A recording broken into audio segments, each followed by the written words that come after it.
So now I would suggest that we go to the question and answer section. So everybody, you have on the bottom right, an icon which is a triangle, a rectangle, and a circle. When you click on that, you have this question and answers, or Fragen und Antworten. Right. And there you can then ask your questions. And there's also on the right corner, rating, voting icon.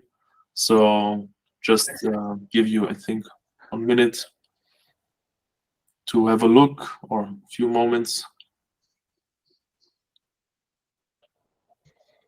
And then I would ask you the questions, Quinton and Per. So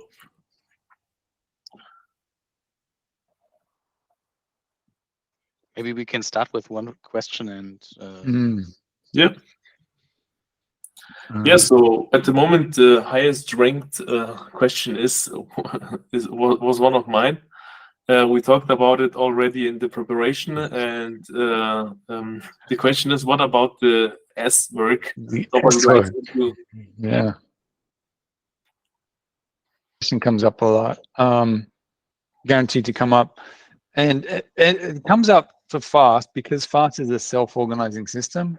So I'll notice I did a tour of Valve, which is an entire company which is all self-organized. And it was interesting that they got asked that same question. So whenever there's always this question about, hey, if we're self-organizing, isn't stuff going to not get done?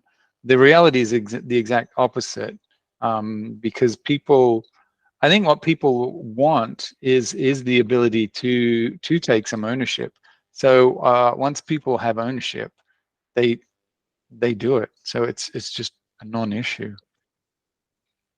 Okay, so with ownership, usually where you done it, also the work nobody likes to do has been done. Yeah, because people want to get things across the line. So if I've started work on this feature, I want to see this feature done. Not everything in that feature is going to be fun. There's going to be aspects to it not fun at all. But I'm now I put my name on that feature. I've been working on this feature. I want to see this done. We do the shit work. Okay, thank you very much, Quinton. Then I would move to the next question. So, Dark Horizon, if you like, you can also ask the question directly.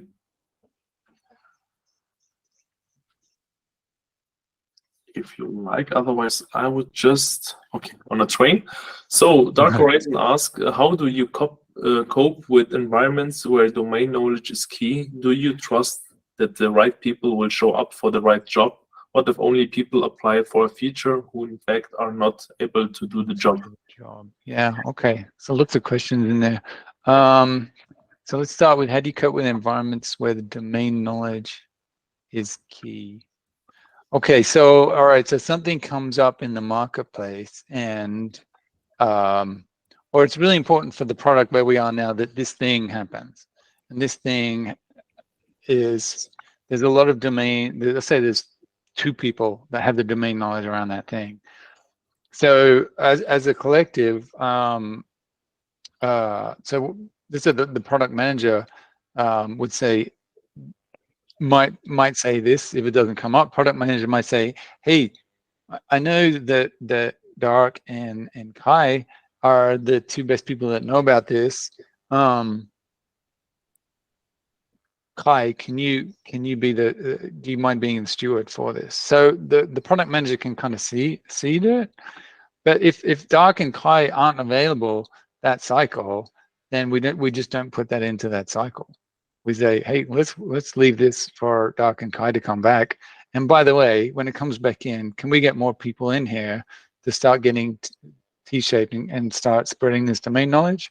Because we're creating a bottleneck, or like single points of failure by not doing that.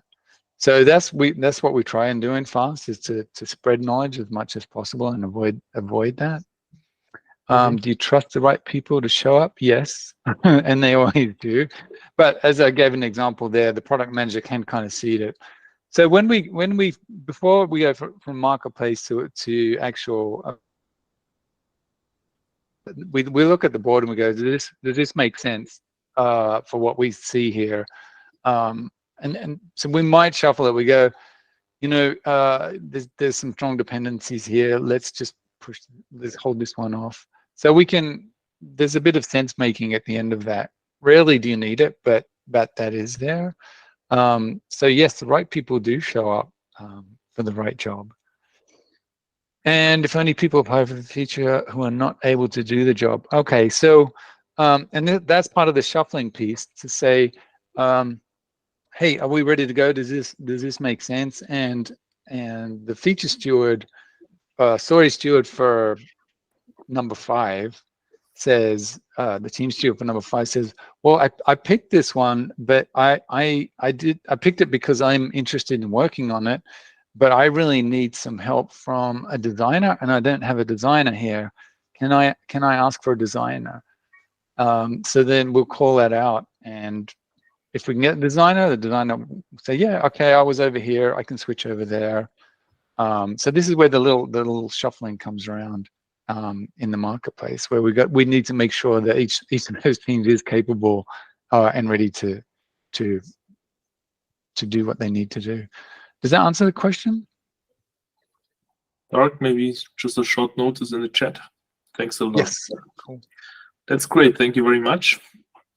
Then let's move to the next question from Kai Frederick, I think is the highest rated one. Yeah, correct. So my question is, what about an equivalence to reviews or retrospectives? Mm-hmm. Do you do them in the FaST meeting? I don't think that this meeting is suitable for them because it's very, very short and you need time for learnings and adapt and being better. Yes. The FaST is as much, FaST is a method and a framework. At its core, there's a core method to it, which is based on open space, which is how do we self-organize people around work. So that's the method. The framework aspect to it is there are things that you need to work out, and that's up to you. One of them is how do we reflect and improve, because it's not part of the framework, as you've seen. Like it's just not there. So how you answer that question, because it is important. It's something for you to discover, and we share out, hey, these are some experiments that are going on. I just had a great chat with Diana Larson a couple of weeks ago about the experiments I've run and some frustrations. And so she gave me some great ideas on, hey, what if you do an open space event once a month, or where everyone would come together and the focus is on reflect and improve, then that would be able to feed that. So that's one example. We did turn up the good, which we actually squeezed inside the FaST meeting. So you can put extra things in the FaST meeting. You can't take things out. So so we had announcements and turn up the good in there as well. We learned turn up the good from Woody Zoll, and that's a mechanism for continuous improvement. And one thing, answer. Go on, Per. One thing I did when I was trying out FaST was I kind of made a small retrospective at the FaST meeting, and that didn't work at all. So we ended up doing another way of tuning stuff, but we ended up abandoning it from the FaST meeting. And that is also one of the things that I'm hearing is that everyone is actually aware of what's working and what's not working in regards to, for instance, the reflect and adapt, and then go with it. So it's something that actually fits. It's not a prescriptive thing on doing it like this or like that. Okay. Thank you very much, Kai. Yeah. Is it answered for Thanks. you? Yes. Great. Then let's do one more question before a short pause, because then we will decide or close up for first and then see how we continue. So I think, Jan, you have the most voted one.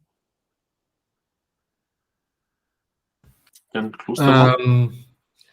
would you disclose your inspirations and companies who have already have experience with this approach.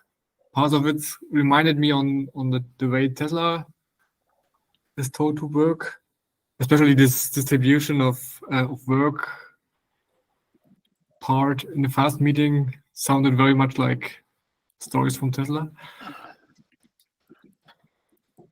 Yes.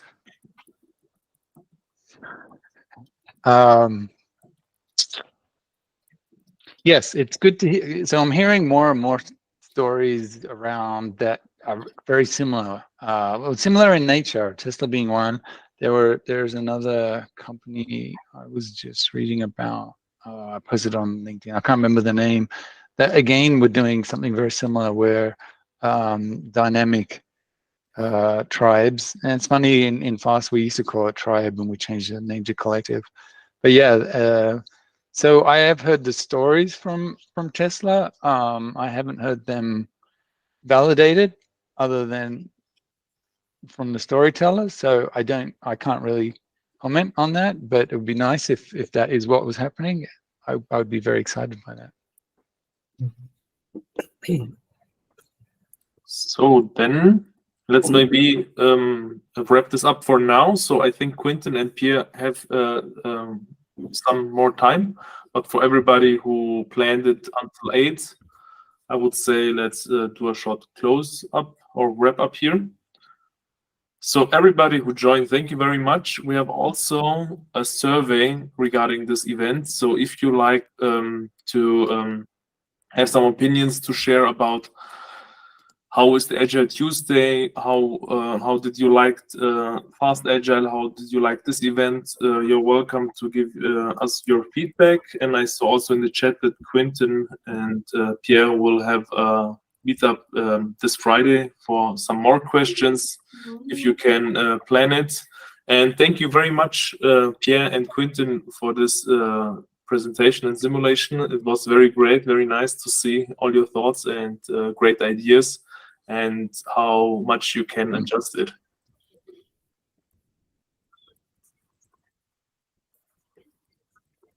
So then I will give you time, right? Mm-hmm.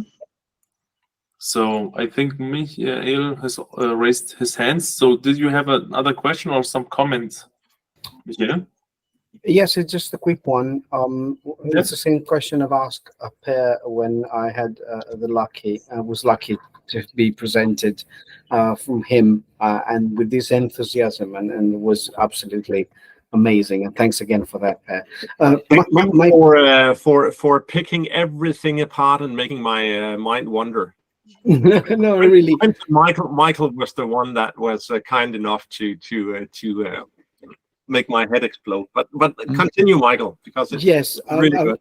Yeah, I posted my question, so can be eventually answered later on. But when I see when I look at the picture from Per, and I admit I haven't been through the guide yet, which I will do, and I see the word agile after FaST.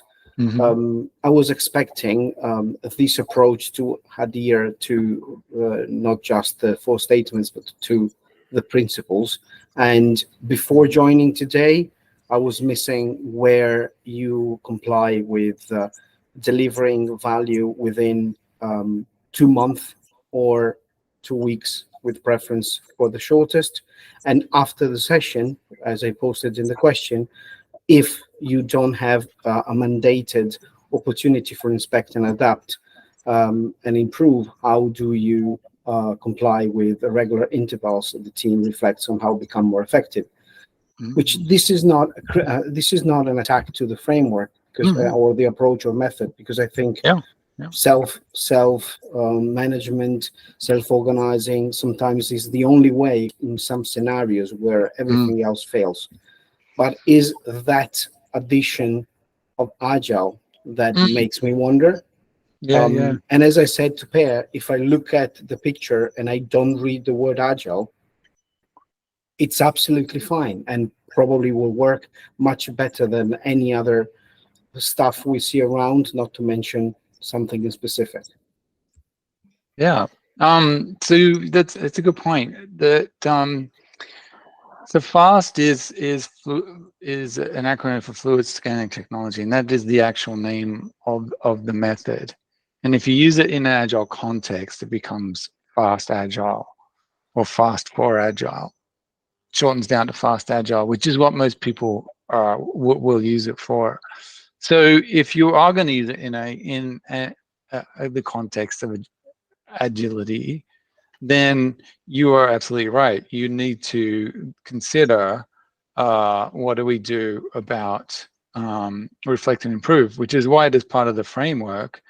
Now, don't forget that Scrum itself is a framework. It's not prescriptive on a lot of things, it's right? purposely incomplete, and that's the beauty. And yes, and so that is an area of incompleteness of FaST is around reflect and improve. Now, we deliver working software frequently from a couple of weeks to a couple of months with a preference to shortest timescales.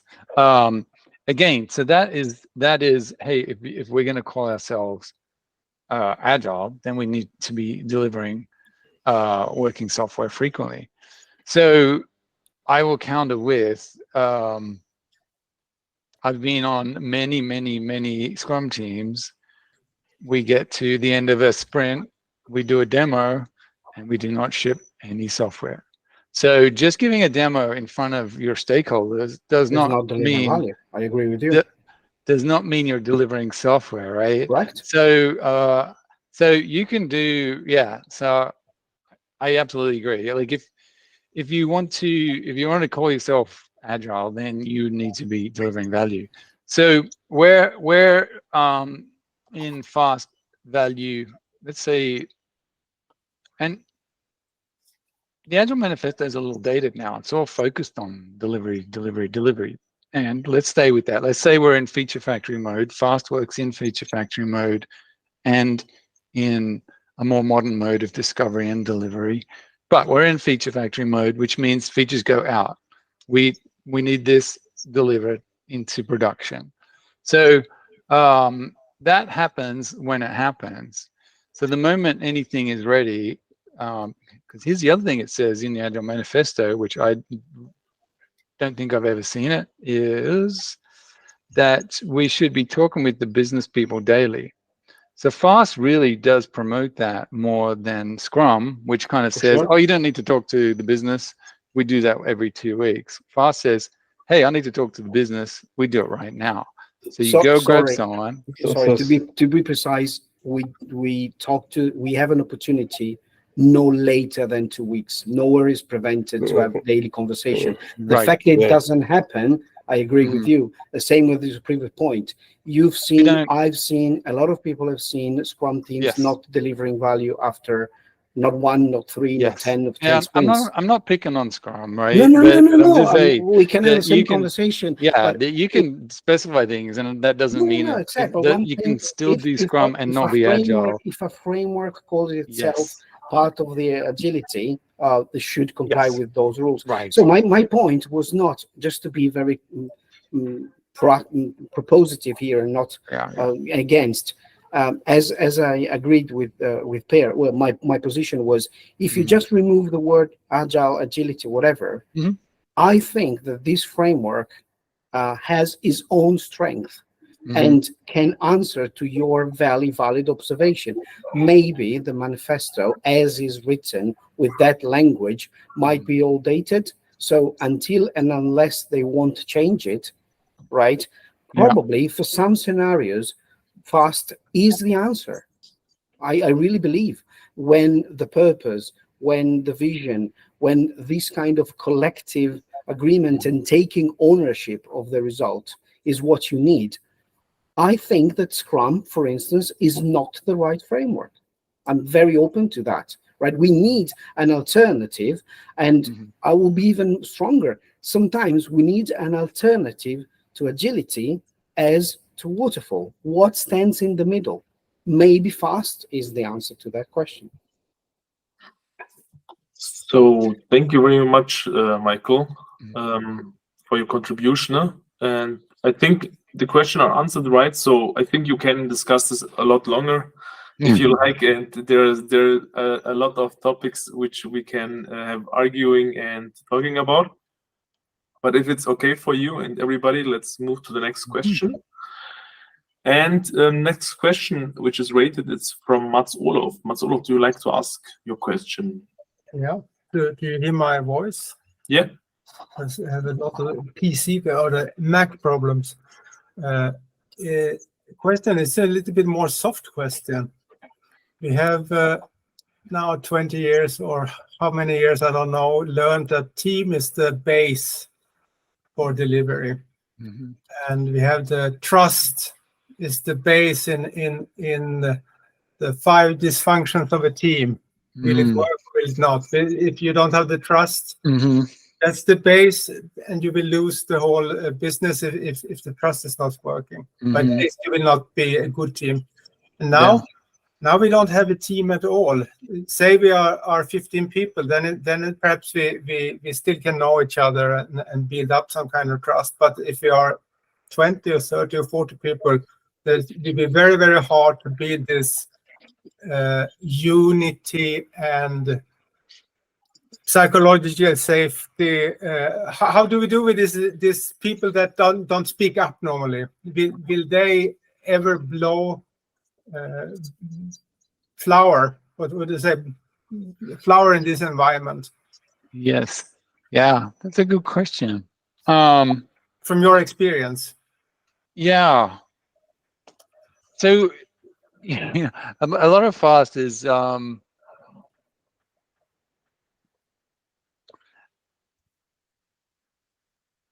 in that it's a framework for natural leadership as well. So it's, and if you've been to an open, so it's built on open space. Have you ever been to an open space event?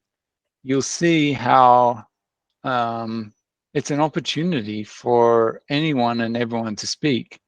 So if I'm at a point where I'm facing my own challenges around courage, that's a very safe environment for you to actually speak and come forward in an open space event. So I think the other aspect of that is you can self-select into teams. So if I am a very introverted, quiet person that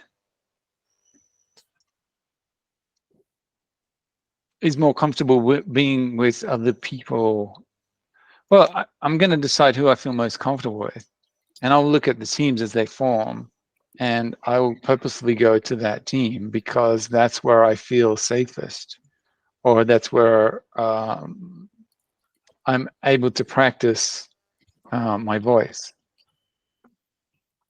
So and to the point about teams, the FaST is very much about teamwork. It's a framework for collaboration, and to say, well, how many teams should there be, and who should be on which team? So that's what the meeting is about. To say, yeah, we work in teams. How many teams do we need? And who should be in which, and what should those teams be doing?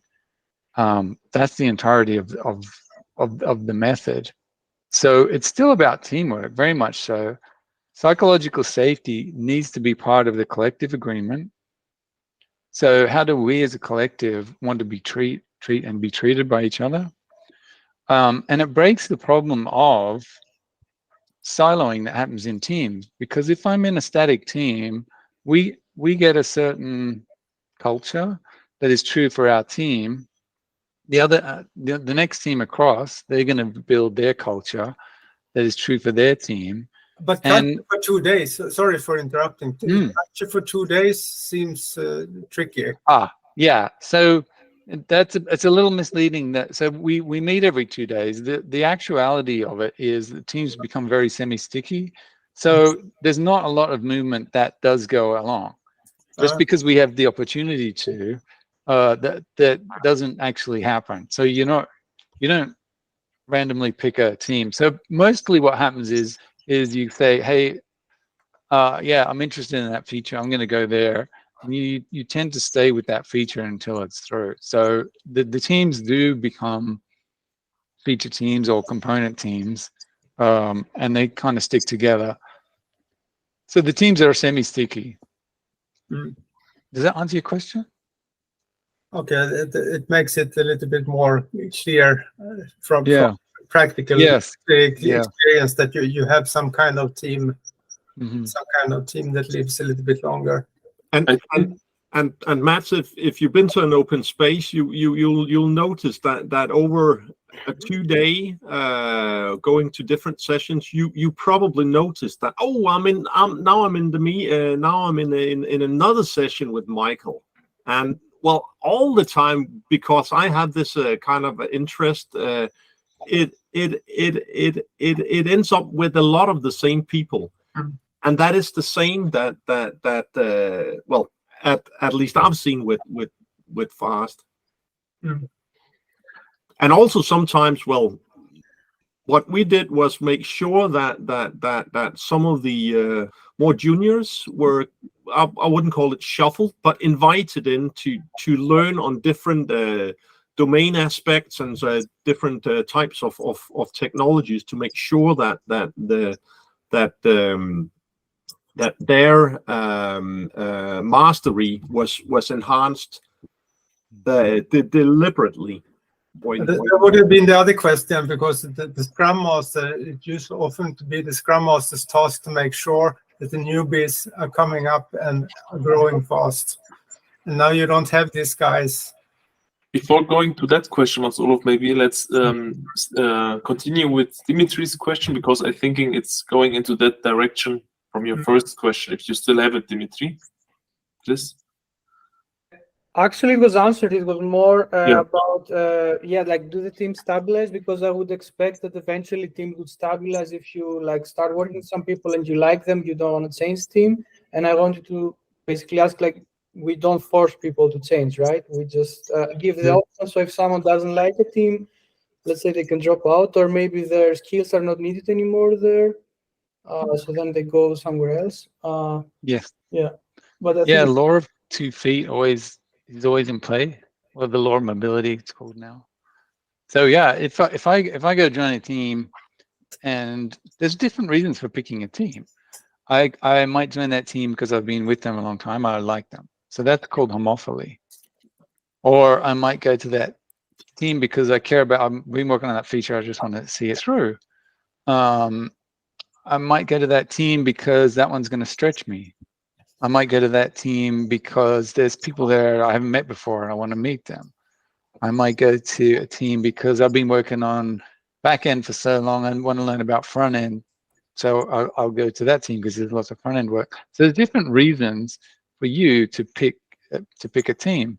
And so that one of the rules of FaST is do the right thing. So the right thing by the product. So if I'm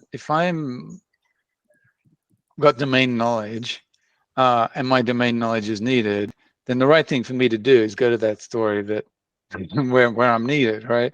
Now, if I'm the next value cycle, I don't have that constraint, or that pressure isn't there.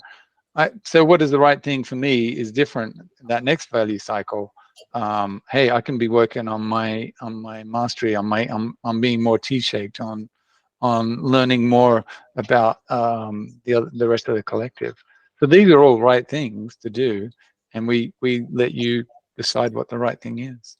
can I do a follow-up if it's okay? It goes a bit on a tangent. I'm wondering, how does it work with software architecture? Because, for example, I'm deep in team topologies, and there you structure all your teams based on like maximizing the flow, and the software architecture also follows the teams structure. For example, you have stream aligned teams, and then you have services that are owned by those teams. Like, how does it work? I'm really curious to, like, how does it work with that, with the collective idea? Who owns services, and how does? So the collective owns everything, and I'll give you an example of architecture that Per gets up at the marketplace and says, I'm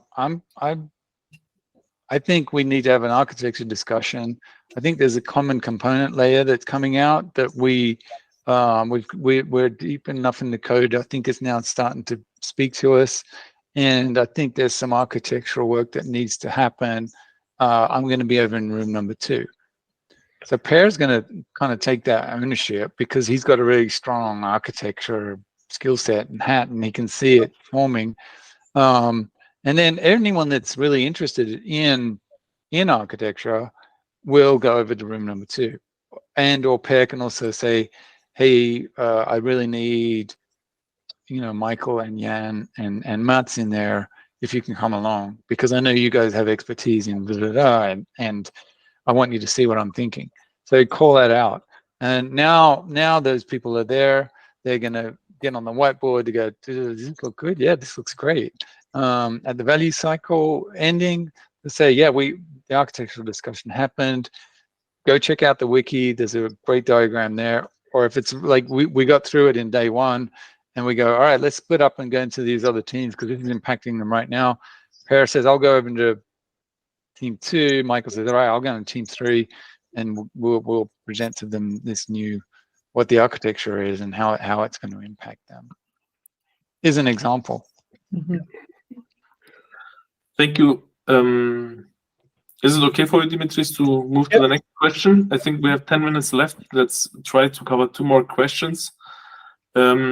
Martina, I think you have. I would privilege now the people who are here who ask the questions or not following the questions anymore in the chat. So I think Martina. Yes, I think my question was a bit similar to the Dimitris one. Because I was wondering, like, even for a mature team, starting with a new team member takes time to get to the really performing phase. And I think it's just being a human being that sometimes there are conflicts and so on. I was just wondering, how is it for the FaST teams when they are changing? Of course, we have a limited number of people who will like mingle somehow and change. So I can imagine, like, I don't know, after a year, they will like somehow know how to work with each other. But my question would be, what is the like advisable number of people you would start to work with the FaST with? Or how do you see, or what are, and also recommendation, how to teach people to switch from the Scrum to the FaST, for example, which skills they need to develop, or how can we support them in this change?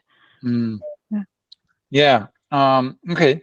So advisable number is small, like method, avoid scaling like the plague. And I think 30 people that work really well can outdo 100 people that are dysfunctional, for example. And so 30 people in a collective, which are highly synchronized, I think we'll do 30 people that are spread across 4 or 5 Scrum teams as well, which are highly siloed. So how to move from Scrum to FaST that's a really good question. And I'm putting together some patterns, some papers of say, hey, what ideas do people have? Because I don't think there's one way.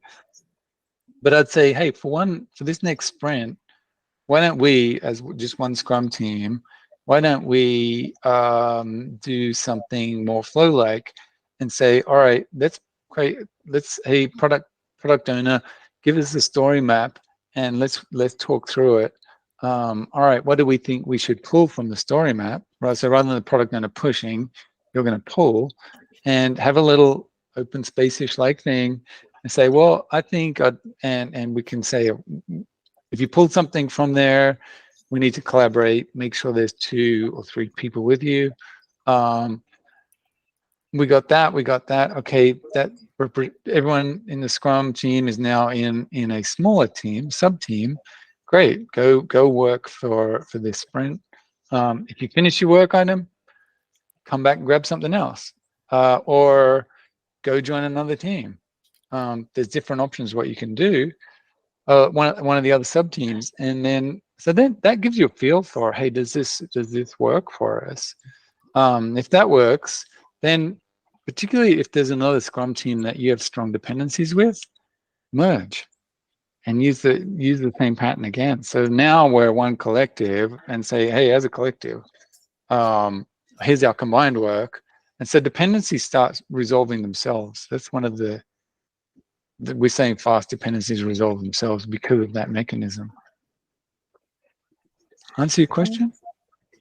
Yeah, I think it's this question should start like 2 hours of discussion or even more because I think it's a really deep one. Yeah, it So is. like I very- think we just like we touched the surface. Totally So agree. how about thank Yes. you? Yeah. What I think maybe to add on, Quinton, if I allowed, if you have this safety and the people working together, it doesn't matter if it's just one team or if it's more people in a collective, because when you're trusting the people you're working together, then it doesn't make any difference. So it depends, for me, it depends on the values of the team and even on the collective, maybe on the company. And if you share the values, then it doesn't matter if you are just 3 people or you are 30 people or working together. Yeah, but I that's agree very with that. That's exactly having this maturity of working in the agile environment. So maybe starting with fast wouldn't be so easy if you like have some years of experience. I don't know if Kanban, Scrum, whatever you did before, it's much easier. Yeah. It But depends. thank you. Thank you. Thank you very much, Martina. Then let's move on to Olufemi. I think you raised your hand and you have some questions. Yes, I do. Apologies again that you can't see me. My camera is playing up. We're moving fast forward to using Apple. Okay, that's just a sidebar. Question I have is, do you have any success stories utilizing fast, and where did the idea come about? Yeah. So the idea came about. So the origin story of fast is I was at an open space event in 2014, and it just struck me how beautiful open space was and how agile it feels and how it scales. And I thought, wow, this can solve agile at scale, which seems to have gone into a very, everything I was looking at was like, hey, let's put our waterfall hat on and solve agile at scale. That feels like what happened. Whereas I'm like, why don't we do something using open space, which is going in the other direction of complexity, complex adaptive systems, and using complex chaos theory and complex science. Why don't we do that? And so that was like where the birth of idea came from. 2 years later, I got to actually put it into practice, and which raises a lot of questions like, well, what does the work items look like? How does it relate? So there's lots of questions like, how do we do retrospectives was one of them. How would you forecast? Because in Scrum you say the team that does the work should do the estimate. Like, but so how does that work in fast? So lots of questions. Yeah. So yeah, forecasting is an interesting topic. But not even estimation is no longer part of Scrum. Right. Good. But like it still was back then. So, but we had to think about things. So we so that was 2 years later. The rubber hit the road, and that was where fast kind of emerged when we actually started practicing it. It was very successful until it wasn't, and which was really good to know what stopped it being successful and the factors that can kill it. So, which is a whole talk in itself. But there is, I think, the longest running experiment that I know of right now is in New Jersey, here in the East Coast of the United States. They've been running. Oh, Per, do you know? I'm gonna say at least 1.5 to 2 years now. I think Feels like. it's somewhat the same as you did. So around a couple of years. Yeah. So they're at 2 years now, and going strong. And you'll hear developers that are in that environment say, "This is the only way I ever want to work again." So once they get it, because it was introduced there by the engineering manager, and he says, "No, this is this is amazing. The productivity and the level of ownership and innovation is just amazing. I'm trying to get him to. So he's really native English speaker, and so he's not very confident with blogging, because I keep saying, hey, look, we need to get your story out there. And yeah, he's a bit hesitant. So I think I'm gonna have to go. I'd love to go visit and then just write the story for him. I'll do like a side report for him. Well, thank you, Quinton. So, Olufemi, does this answer the question for first? So I think otherwise Quinton needs to maybe connecting with you or connecting with you on LinkedIn. So when it's published, we get for me, right, it kind of answers part of it, but not the whole intent.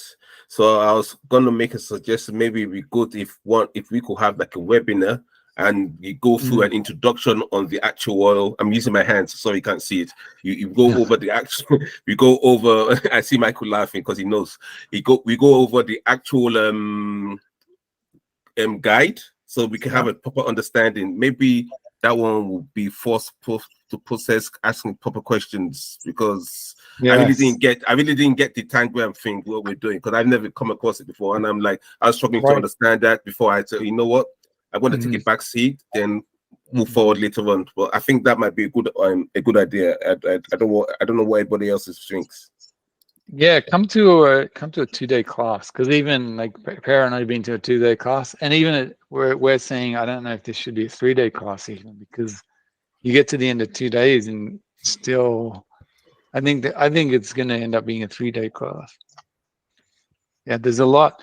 It's funny because it's such a simple framework. There's not much to it, but it's so radically different to a lot of what we're doing now, is where like a lot of questions and, well, how does this work, and how would that work, and what would we do here?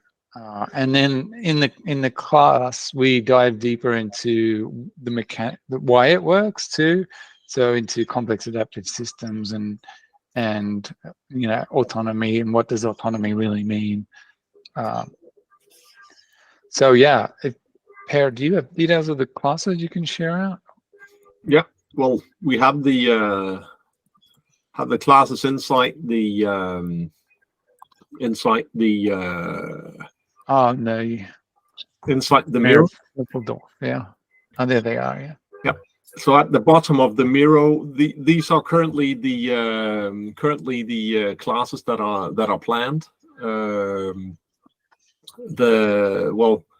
There's an upcoming class in Munich in November, 28th and 29th of November, and then again in January. So that at least is what is planned. And reach out if it'll be on the website, on the FaST website very, very shortly. And the question is, well, what is the price? Well, what we are striving for in Europe is to have a early bird at €1,000 for the 2-day class, and then you can, well, if you remember this, FaST Agile rocks get an additional 10% off that, so you can actually bump it down to €900, and the regular price will be $1,300 with the possibility of getting an additional 10% off that. Will there be exams or no exams? There are no exams, and there's no certificate either. No, there's a certificate, no certification. Oh, no certification. Yeah, you will get a certificate of attending. Yes, you become a FaST Agile nascent or a fan. So you join the fan club. Yeah.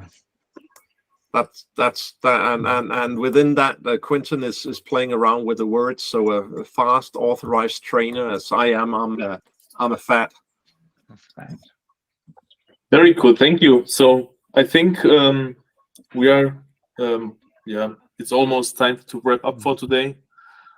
Quinton, thank you very much for your time. Pierre, thank you very much for your time and the simulation and presentation. Thanks everybody to stay until now. So past the event timing. Very interesting questions you had all, and learned again a lot today. Had a lot of experiments today together with Google Meet and this new setup in English. Hope you enjoyed it and had fun. If you like to give us feedback, you are welcome with the link or directly to us, so to me in LinkedIn, or also to Quinton and Per, I think, with LinkedIn about the presentation and everything. So wish you then, in Europe at least, a great night or evening, and for you, Quinton, very good afternoon. Good Thanks a night. lot. Yeah. Thanks, Good night. everyone. Thanks everybody. Good night. Thank you, everyone. Bye. Wiedersehen. Wiedersehen, ja. Wiedersehen. Vielen Dank. Fine. Bye.